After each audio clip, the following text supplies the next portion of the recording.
Hi friends, easy veg రెసిపీస్కి తిరిగి స్వాగతం. కార్తీక మాసానికి సరిపడేటట్టుగా ఉల్లిపాయ వెల్లుల్లిపాయ లేనటువంటి మరొక రెసిపీ చూపించబోతున్నానండి ఇవాళ నేను. అది చౌచౌ కూటు. చౌచౌ లేదా బెంగళూరు వంకాయ అంటారు దీన్ని. ఇది సొరకాయ జాతికి చెందింది. పియర్ ఫ్రూట్ షేప్లో ఉంటుంది. టేస్ట్ కూడా కొంచెం సొరకాయ లాగానే ఉంటుంది. బ్లాండ్గా ఉంటుంది. దీంతో పచ్చి కూటు చేసుకోవచ్చు, అలాగే కూర కూడా చేసుకోవచ్చు. రెసిపీ ఎలా చేయాలో చూసేద్దామండి. ముందరగా చిన్న నిమ్మకాయ సైజు చింతపండు నానబెట్టి ఉంచుకోవాలి. ఒక అరగంట 30 గంట పాటు చింతపండు నానబెట్టుకోవాలి. అలాగే ఒక పావు కప్పు కందిపప్పు కూడా ఉడికించి పక్కన ఉంచుకోవాలి. ఈ చింతపండు నానేలోగా దీనికి కావాల్సినటువంటి మసాలా రెడీ చేసుకుందామండి.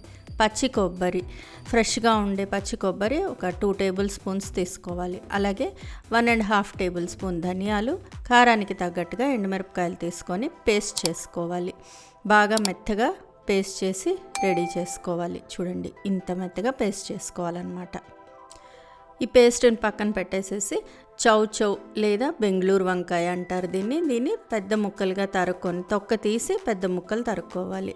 తరిగి కుక్కర్లో వేసి దానికి పసుపు, రుచికి సరిపడా ఉప్పు నేను రాళ్ళ ఉప్పు వాడుతున్నాను, మెత్తటి ఉప్పు అయినా వేసుకోవచ్చు. అలాగే ముక్కలు మునిగేటట్టుగా నీళ్లు పోసేసి ప్రెషర్ కుక్కర్లో పెట్టి 3 విజిల్స్ రానిచ్చుకోవాలండి. చౌచౌ లేదా బెంగళూరు వంకాయ కూరకి తొక్క పల్చగా ఉంటుంది, సో ఈజీగానే వచ్చేస్తుంది. ముక్కలు కొంచెం మన సొరకాయ ముక్కల్లాగా పెద్ద ముక్కలుగా తరుక్కోవాలండి. కుక్కర్ చల్లారిన తర్వాత మూత తీసి చూస్తే చూడండి, చక్కగా ముక్క మెత్తగా ఉడికిపోయింది. ముక్క షేప్ అవుట్ అయిపోకుండానూ ఉన్నది, అలాగే మెత్తగా ఉడికింది. దీనిలో చింతపండు నానబెట్టి ఉంచుకున్నాం కదా, అది రసం తీసుకొని పల్చగా చింతపండు పులుసు పోసేసుకోవాలి. చింతపండు పులుసు పోసిన తర్వాత ఒకసారి బాగా కలిపేసి ఉడకనిచ్చుకోవాలి. ఒక 5 నిమిషాల పాటు చింతపండు పులుసులో ముక్కలు బాగా ఉడికిన తర్వాత మనం ముందరగా రెడీ చేసి పెట్టుకున్నాం కదా పేస్ట్, కొబ్బరి, ధనియాలు వేసి ఆ పేస్ట్ కూడా దీనిలో వేసేసుకోవాలి. ఒక 1/2 కప్ నీళ్లు పోసుకుంటే మనకి కన్సిస్టెన్సీ కరెక్ట్గా వస్తుంది. ఆ పేస్ట్ వేసేసి ఒకసారి బాగా కలిపేసుకొని దీన్ని ఒక 2 నిమిషాల పాటు ఉడికించుకోవాలి. పేస్ట్ వేసిన తర్వాత ఇది బాగా ఉడుకుతూ ఉన్నప్పుడు కందిపప్పు, ఉడికించి ఉంచుకున్న కందిపప్పు కూడా వేసుకోవాలి.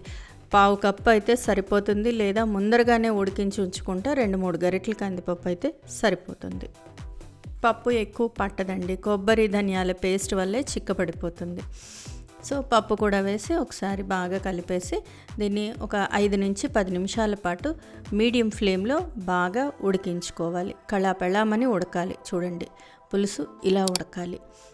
ఈ చౌచౌ కూటు తెరులుతున్నప్పుడు దీనికి తాలింపు వేసుకోవాలి. స్టవ్ మీద ప్యాన్ పెట్టి దానిలో నూనె వేసి, నూనె బాగా వేడెక్కిన తర్వాత ఆవాలు, జీలకర్ర 1/2 టీ స్పూన్ చొప్పున వేసుకొని అవి చిట్టుపట్లాడుతున్నప్పుడు ఎండుమిరపకాయలు, కరివేపాకు, ఇంగువ వేసి వాటికి కూడా వేగనివ్వాలి. వేగిన తర్వాత ఈ కూటులో వేసి మళ్ళీ ఒకసారి తెరలనివ్వాలి. కూటులోకి తాలింపు టేస్ట్ కూడా దిగాలి. అంతసేపు దీన్ని బాగా ఒక 5 నిమిషాలు లేదా 10 నిమిషాల పాటైనా సరే లో ఫ్లేమ్లో బాగా తెరలనివ్వాలి. ఇంతేనండి, చౌచౌ కూటు లేదా బెంగళూరు వంకాయ కూటు రెడీ అయిపోయింది. ఉల్లిపాయ వెల్లుల్లిపాయ లేనటువంటి మరో మంచి రెసిపీ.